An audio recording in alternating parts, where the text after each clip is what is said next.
Peace, fam. This is Brother Harold from HawkTheHerald.com.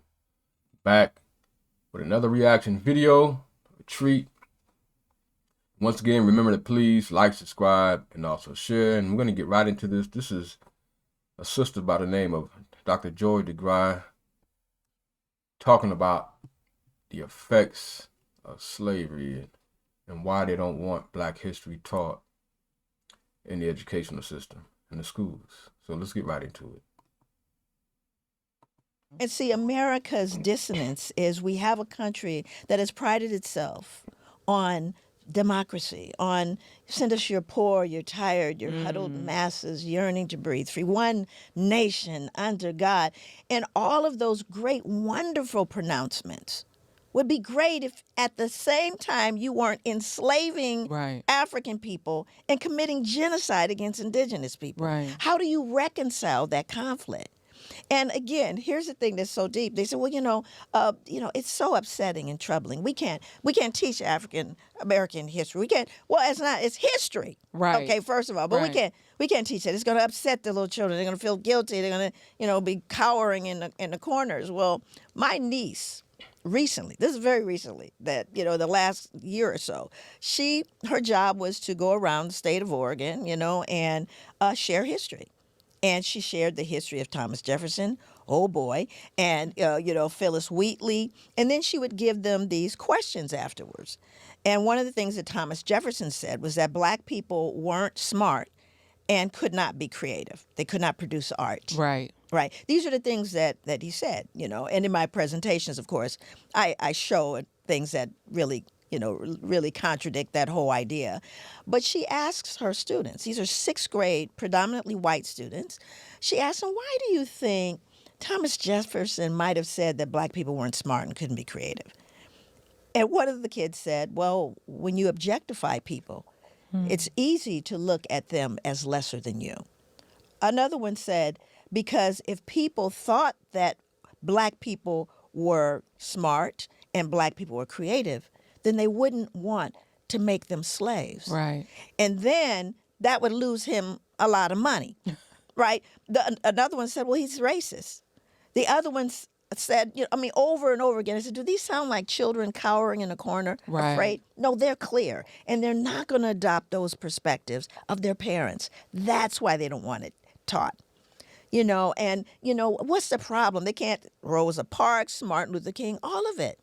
And so when you think of that, if we're eliminating Rosa Parks, come on, you think I'm going to let you talk about American chattel slavery, the rape, the pillage, the destruction of people, the experimentation, all of those things? Yeah. No, but this is the truth. And I believe that truthfulness is the foundation of all human virtue. Without truthfulness, you cannot attain the other virtues. You have to first tell the truth. Yeah. And that's fundamental as an educator, as a clinician. When people come to me for therapy, when I was, doing one-on-one therapy, inevitably they'd come with a presenting problem. Well, it's my 14-year-old. She's acting out. And I'll start there, but there's always a secret. And the secrets make us sick.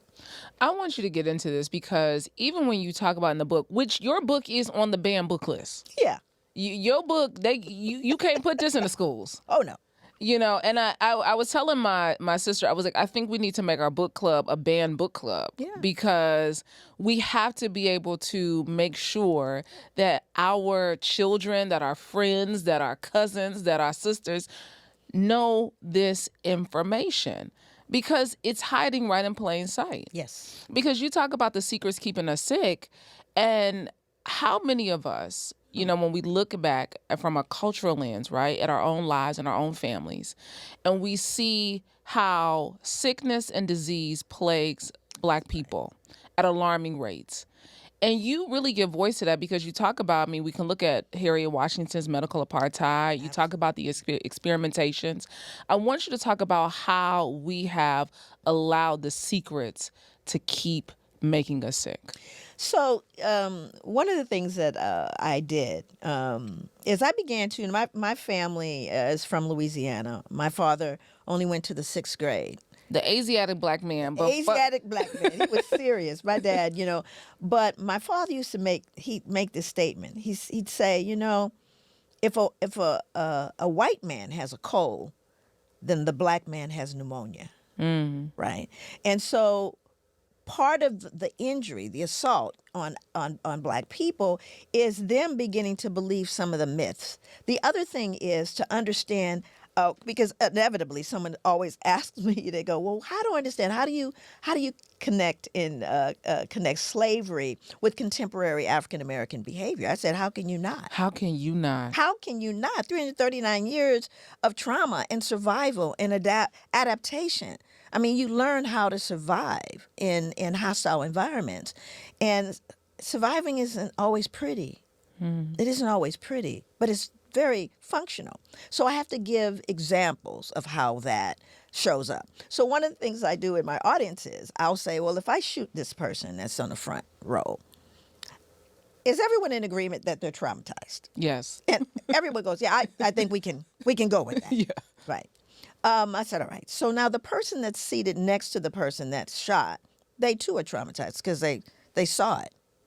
Someone in the hall hears the shot, later finds out who it is, they're traumatized. They call the person who's been shot, they call their family that are in Oklahoma and tell them what's happened, they're traumatized. Now, at the same time, you may have someone that's just maybe one aisle away that saw the whole thing. They're interviewed, well, what happened? Oh, it was awful. There was blood everywhere and it was so sad. When's lunch?